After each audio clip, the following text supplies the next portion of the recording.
8 новых жыхароў абласнога цэнтра нарадзіліся ў светлае свята Рождества Христова.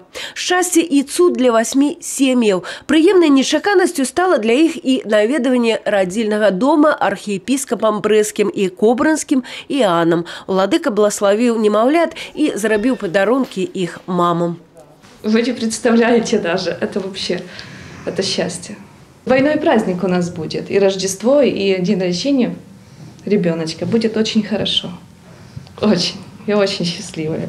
У Галіны дачка Анечка першае дзіця. Першынцы і яшчэ ў 6 сем'ях. А вось Татьяну Аверченко дома чакаюць 3 дачкі. Рада очень.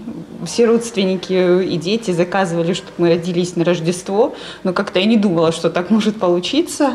Ну, очень рады. Все довольны. Праздник у нас удался на славу. Это 4-я дочка моя. Для многіх жанчын з'яўленне дзіцяці менавіта на каляды стало нечаканым падарункам. У меня срок стоял 8-го. Ну, получилось 7-го очень хорошо.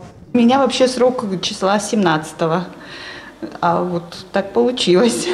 6 хлопчыкаў і 2 дзяўчынкі прыйшлі ў гэты свет у вялікае праваслаўнае свята. На Рождество, кажуць медыкі, нараджаецца, як правіла, менш дзяцей, чым у звычайныя суткі.